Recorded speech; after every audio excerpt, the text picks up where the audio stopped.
Talking about the past, how we come to America, it can be a difficult story to talk about. My story is not different as the story of many that come to America. I was raised by my godmother, and she was a really giving woman. I was raised poor. She was always giving, even though we don't have much in our table. She was giving all we had to those who had less than us. And I think that was instilled in me from my young age, and I'm still having it in my heart all these days. I am Colombian. I was born in a small town, was working for the Colombian government. I went to the law school. I was interested in the politics activities because I saw that as helping others, hoping to be an official elected in order to help the most in need. Colombia's situation those days were unstable. The guerrillas were in power mostly everywhere, and that make the life of people impossible to survive and doing activities like defending others. As things in Colombia were steadily unstable, we had to make the hard decision to immigrate in our hard states in Colombia. This was one of the most difficult decisions I had to make in order to save our lives. We started looking for options to stay in this country legally.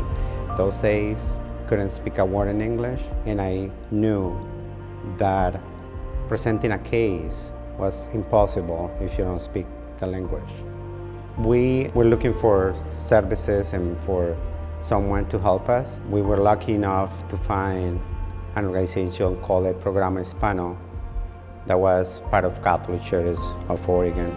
We met with an attorney, we talked about our case, and she was compassionate enough to understand our situation, to guide us through the process in a manner that we felt well as a human beings being treated with dignity.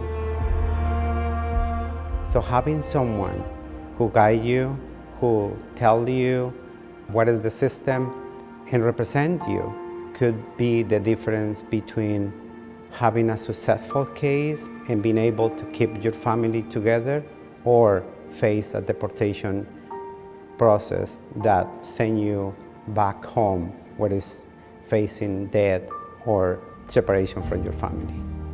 That's how I started in Catholic Charities of Oregon, as a legal assistant and then as an accredited representative. In order to defend your case, you need to pay for your own attorney in immigration court. It's not like any other court.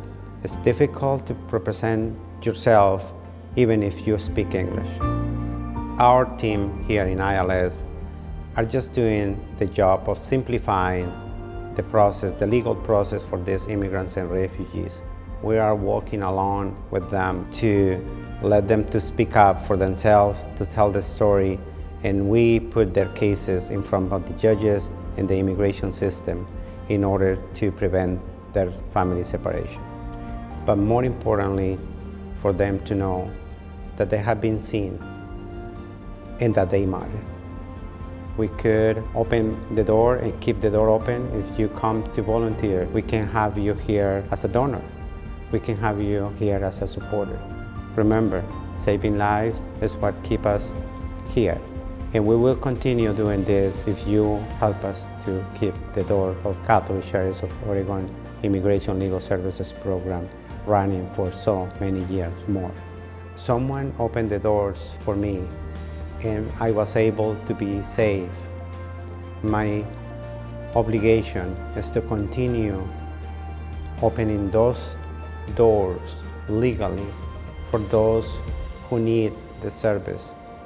This country is a country of opportunities, but those opportunities come from people in organizations like this one, Catholic Charities of Oregon. I'm so grateful for working on an organization that is living their mission. This is what we do here. And it's not just a say, this is what we do. We believe in opening the doors and welcoming the strangers and loving our neighbors.